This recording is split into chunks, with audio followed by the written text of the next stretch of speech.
Hey guys, thank you so much for stopping by the garden today. I'm really excited to go over this video because we're going to transplant my bromeliad into some nice potting medium.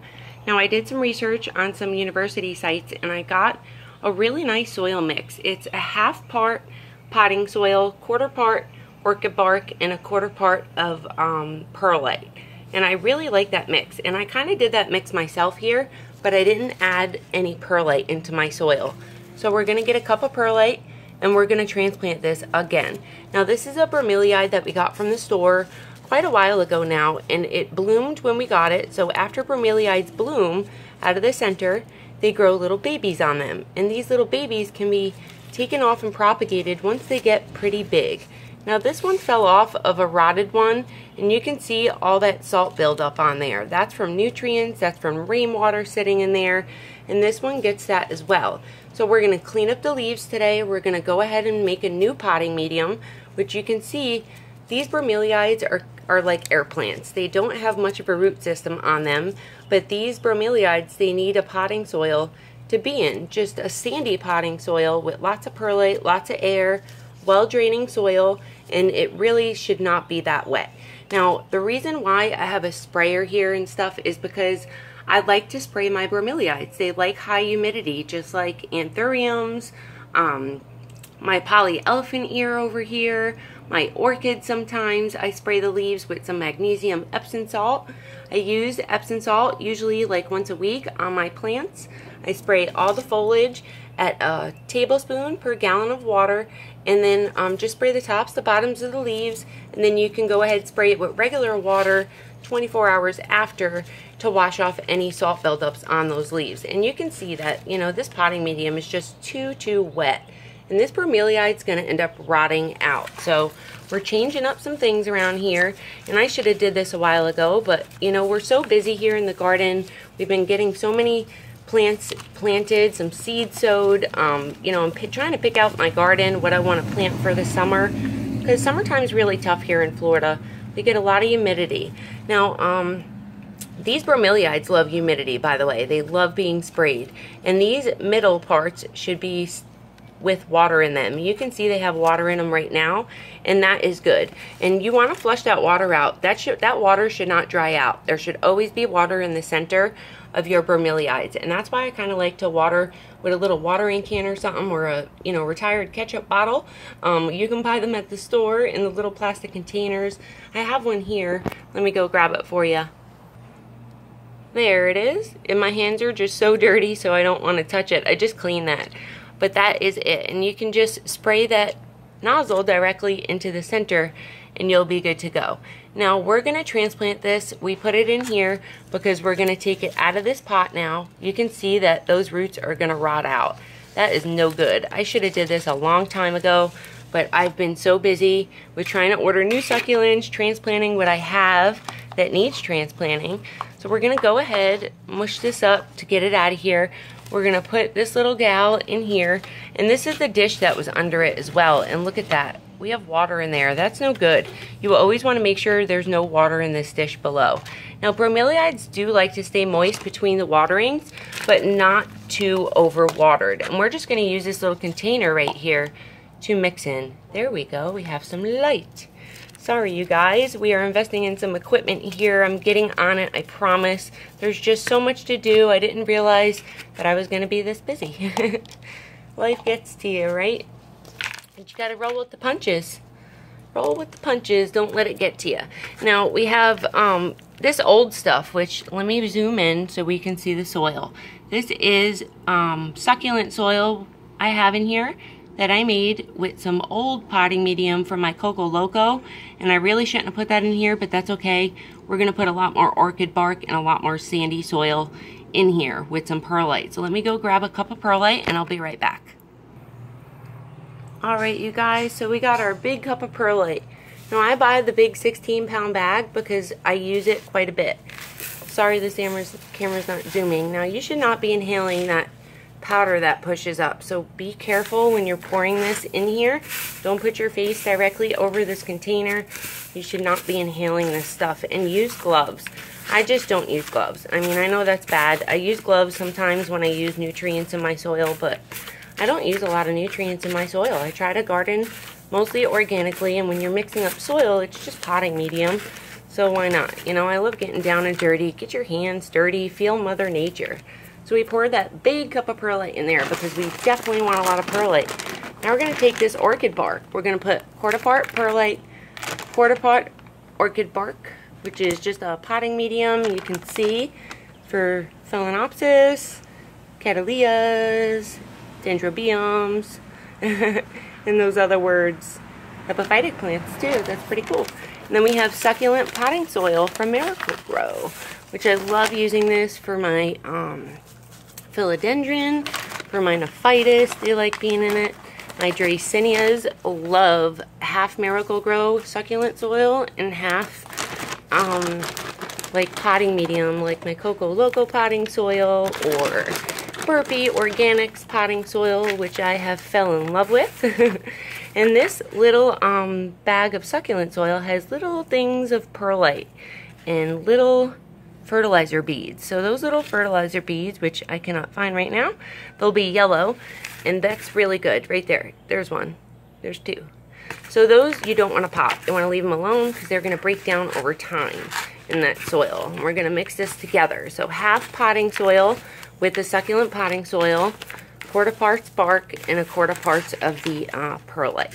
And we should be good. We're going to add some more orchid bark. I got to go to the store and get some more of this stuff because I've been using it on everything. We transplanted my anthurium, which we're going to do a video on as well. Just going to put that sucker in there because I know I'm going to need quite a bit of this. Use it for something else as well. And that's why I love going with soil that you can use on other plants, because you're utilizing your money, you know, you're getting your bang for your buck, and, you know, you're not wasting anything. Sometimes, you know, I used to have soil sitting around forever, and it got nasty and moldy and wet and rained on.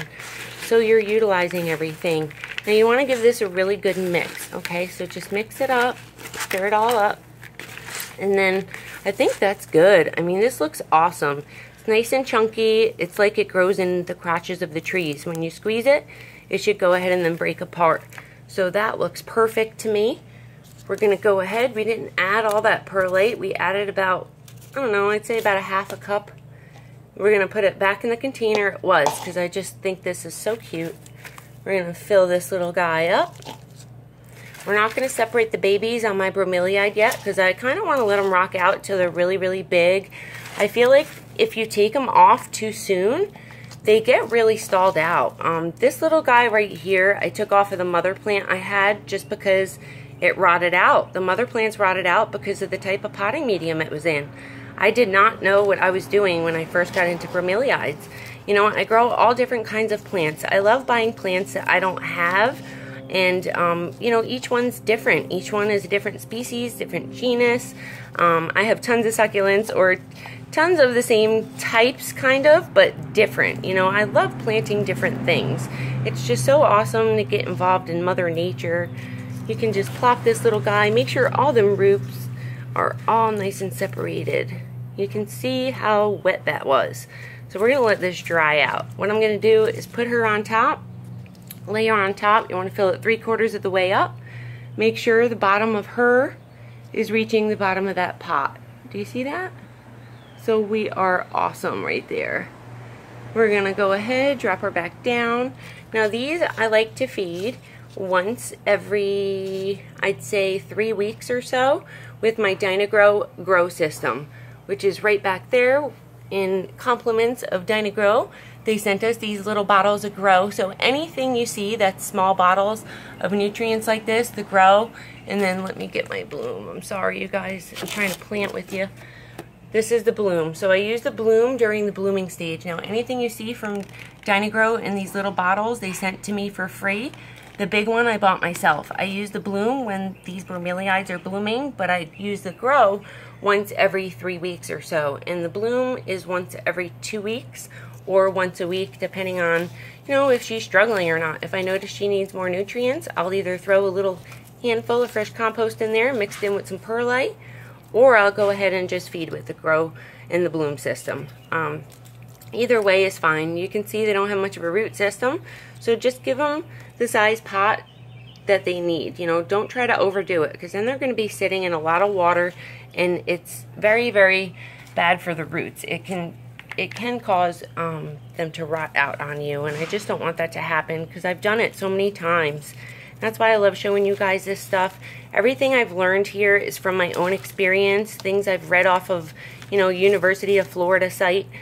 Growing here in Florida is really different from growing anywhere else. It's pretty tough here to grow. We get fungus, we get bugs, we're getting hit in the garden right now with all that stuff, and we just have to stay preventatively on treatments with neem oil, which I have here. I'll show you guys in just a second. It's amazing for the garden. It just keeps all the bugs away, and it just, you know, helps to keep your plants healthy, away from fungus problems. Just backfill your pot, just like this. And then you can go ahead, push that soil medium down. Make sure it's full up to the top.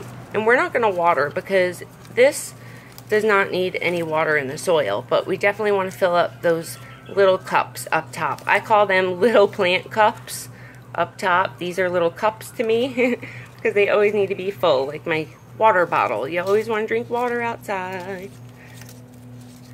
Just push it down, fill it up, and then that's it. We're going to clean off this pot. We're going to make it nice and pretty, and then that's as much as you want to bury it. When these little babies get bigger, which this is starting to get bigger, we're going to go ahead and pop them off. But for now, we're going to leave her. We're going to feed with some Grow. Whenever this soil medium dries out, I'll go ahead and I'll feed with, instead of a 1/4 teaspoon of Grow, I'll mix a 1/4 teaspoon of Grow in a gallon jug, mix it all together, transfer half of it into another jug, and then fill the rest of that jug up with water. So it's diluted 1/4 of the recommended strength. I do not feed my bromeliads with a really high nutrient system, which was like this Miracle Grow back here, but I stopped using it because I noticed it was just burning and it was too much. So I switched to the Epsom salt once a week with my spray bottle, at a tablespoon, I mean, per gallon of water, and then the Grow once every 3 weeks or so with that. And if you see you need more, then you can use it once a week. Every watering, you know, you can use it every watering too. This nutrient system is so light. And then the neem oil, I just mix up this organic neem oil. It's safe around you, your pets. It's safe for the environment. Just don't spray any leaves in direct sunlight. This plant shouldn't be in direct sunlight anyway. They do great in indirect, bright light. And the lanai here is where I keep her. And then use like something organic if you prefer. I really like organic nutrients and organic pesticides, because then I know I'm not harming the environment. I'm not harming any good bugs. And, you know, my dog is going to be safe. And we're not putting chemicals back into the environment or our plants.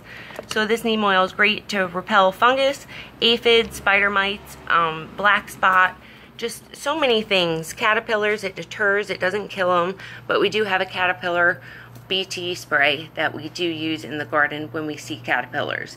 And that's it for this, you guys. We're going to go ahead, fill this little spout up, and we're going to clean these leaves up. So till next time, I hope you enjoyed this video. Thank you so much for watching. I hope it helps you to create a good potting medium for your bromeliads. And I'll see you next time out in the garden. Have a great day, guys. Thank you so much for watching. Bye-bye. Alright, you guys, so sorry. Before I let you go, I want to show you how to wipe these leaves off. I figured, why not? I paused the video, thank goodness. So you want to take a wet paper towel. Don't put anything on it, no soap. And just go ahead and gently wipe these leaves off, because that's going to really help your bromeliads stay healthy. Get all that salt buildup out of there, and just make sure you replenish the pot too with water if there's no water in the center.